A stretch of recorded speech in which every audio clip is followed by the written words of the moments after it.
রেভলিউশনকে যারা মনে করে তাদের বাপদাদার সম্পত্তি, এবং ডাক দিবে আর চলে আসবে, বা গোলায় রাখা ধান, হ্যাঁ, বা হাঁসের ডিম, হ্যাঁ, হাত দিবে আর গোলার থেকে তুলে নিবে, তাদের রেভলিউশন বিপ্লব সম্পর্কে কোনো ধারণা নেই। আর আপনার এই সত্যি এখানে আমি বহুবার বলেছি, বাংলাদেশের ইতিহাসে কিয়ামতের আগ পর্যন্ত জামাতের নেতৃত্বে কোনো বিপ্লব, রেভলিউশন, অভ্যুত্থান কিছুই হবে না।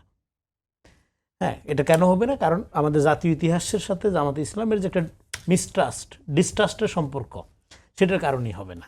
কিন্তু বিপ্লব হইতে পারে, গণঅভ্যুত্থান হইতে পারে, সেটা জনগণ 5 তারিখে বা 90-এ বা এর আগে জনগণ যখন চাইবে সেটা হইতে পারে, এবং সেই চাওয়াটাকে ত্বরান্বিত করার কাজটা পলিটিক্যাল পার্টিগুলো করে, এটা তাদের মানে পলিটিক্যাল এজেন্ডারও। সেই হিসাবে হয়তো আমার ভাই বলেছিলেন যে বিপ্লবের এই প্রেক্ষাপট উনি বর্ণনা করতে গিয়ে সরকারের আপনার নানা ব্যর্থতার চিত্রের কথা তুলে ধরলেন।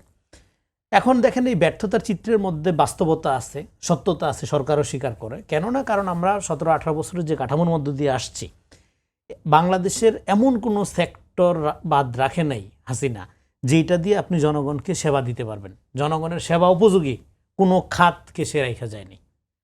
ফলে এখন বাংলাদেশের মানুষ এই 15 বছর, হাসিনার 15 বছর বঞ্চিত ছিল, তারপরে 18 মাসের মপতন্ত্র এবং নিরপেক্ষতার নামে এই সরকারকে কারা নিয়ন্ত্রণ করতো, সেই কথা তো যারা সরকার থেকে বের হয়ে আসছে, বিভিন্ন গুরুত্বপূর্ণ উপদেষ্টারা, তারা বলেছেন একটা ডিপ স্টেট এখানে ফাংশন করতো, এবং একাধিক ক্যাবিনেট, একাধিক কিচেন ক্যাবিনেটের কথা আপনারাই আপনাদের সংবাদ মাধ্যমে প্রচার করে বাংলাদেশের মানুষকে জানিয়েছেন।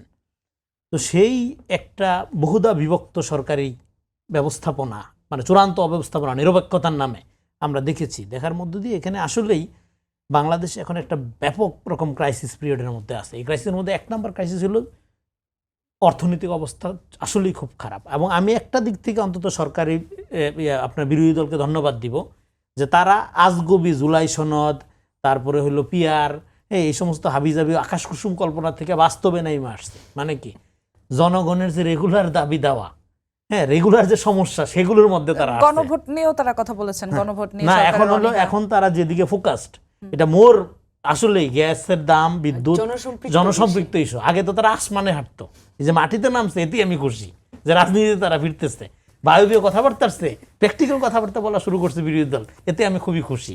কিন্তু এটার একটা এখানে একটা কথা আমি শুধু যোগ করব, এটা তাদের রাইট এই বিষয়গুলো নিয়ে আন্দোলন করা, জনগণকে কনভিন্স করা, কিন্তু তাদের প্ল্যানটা কি?